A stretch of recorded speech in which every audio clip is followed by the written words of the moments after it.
sekarang sudah bersama salah satu narasumber kami dari Bapak Ketua Adat.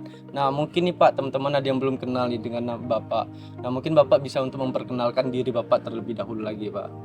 Terima kasih. Assalamualaikum warahmatullahi wabarakatuh. Waalaikumsalam. Sebelumnya saya perkenalkan dulu, saya Namo Azwar Effendi. Cuma di masyarakat adat lazim dipanggil sebagai Cibuyung. Jabatan saya di Kelurahan Soleh baru ini sebagai Ketua Adat dan Ketua Badan Musyawarah Adat di Kecamatan Ratuagung.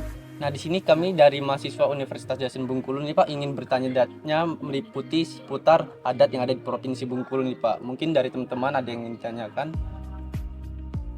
Saya mau bertanya, Pak. Silakan.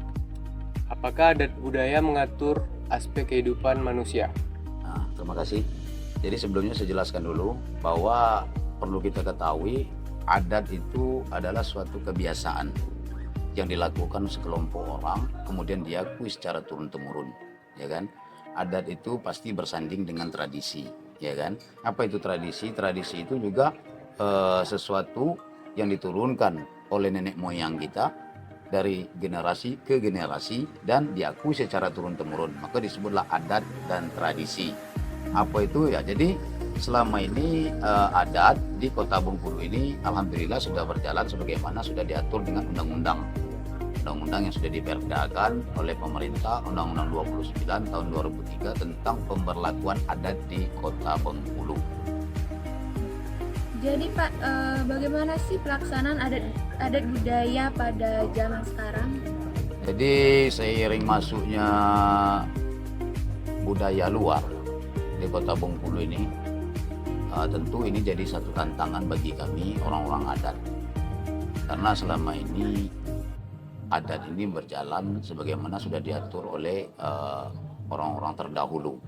Tapi seiring perjalanan waktu, adat ini agak begitu tergerus dengan adanya budaya-budaya luar yang masuk ke Kota Bengkulu. Kami berprinsip seperti ini. Mungkin budaya luar ya kan lebih baik dari budaya Bengkulu. Tetapi kalau menurut adat bahwa adat istiadat dan budaya luar tidak berlaku di Kota Bengkulu. Itu. Saya mau bertanya Pak, menurut Bapak adat budaya ini harus berjalan seperti apa? Atau adat budaya masa depan seperti gimana? Jadi begini, orang adat itu tidak akan bisa mengembangkan adat istiadat itu tanpa ada kerjasama. Artinya ada beberapa stakeholder yang memang harus masuk ke situ. Salah satunya adalah anak-anak mahasiswa.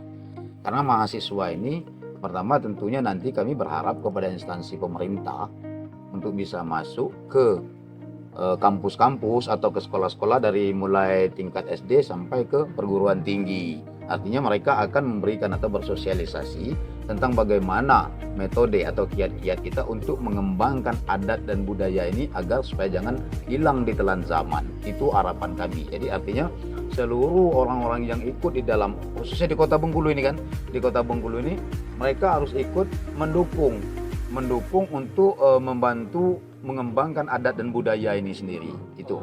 Walaupun mereka bukan dari masyarakat Bengkulu. Ya kalau kita udah makan di Bengkulu, minum di Bengkulu, menghirup udara di Bengkulu, tentunya kan kita akan mengikuti adat dan budaya yang ada di Bengkulu. Kan itu. Itu harapan kami ke depan. Nah, mungkin dari teman-teman masih ada yang ingin ditanya? Gini Pak, kan adat budaya ini banyak kan dari kebiasaan, berpakaian, mungkin. Nah, perubahan yang Bapak lihat di sekarang dan dulu itu bagaimana?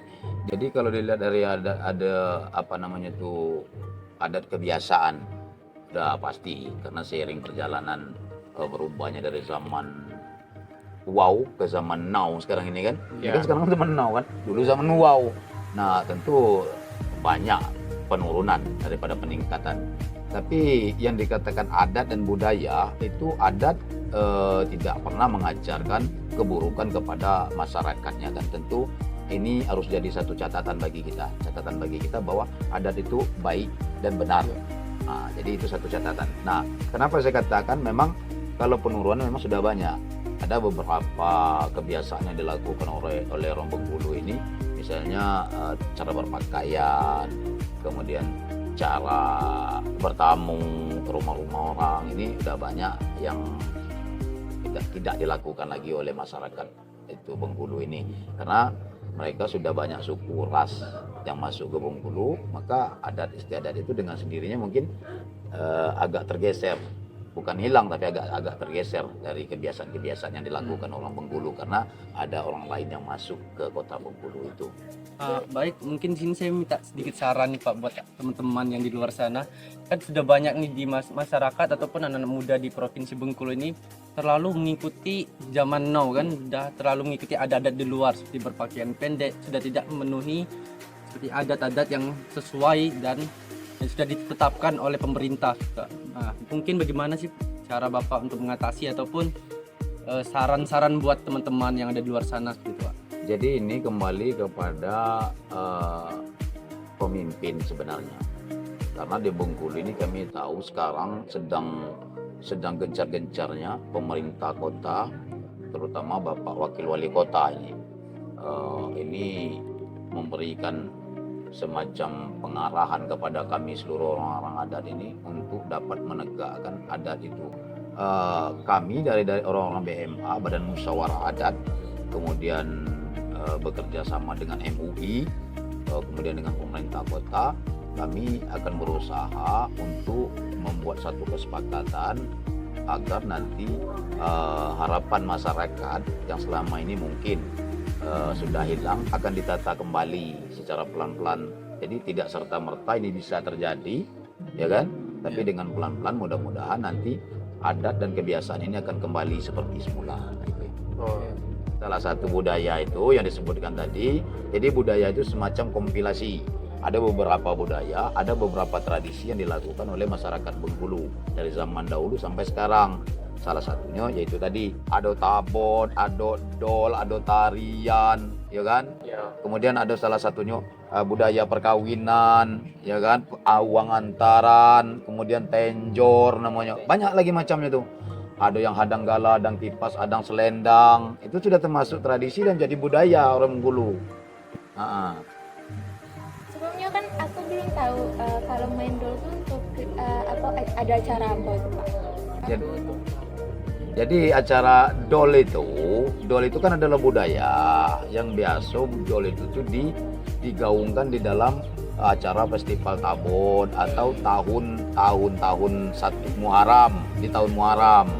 Nah tapi oleh anak-anak muda yang kreatif itu dol dikembangkan menjadi masuk di dalam tarian kreasi, masuk di tarian penyambutan pengantin. Nah itu sebenarnya dol itu adalah budaya Tabon yang sering dilakukan pada tanggal 1 Muharram.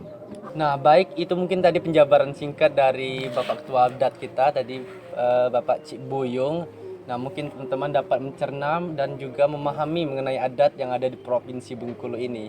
Nah mungkin sekian dari kami. Wassalamualaikum warahmatullahi wabarakatuh. Warahmatullahi wabarakatuh.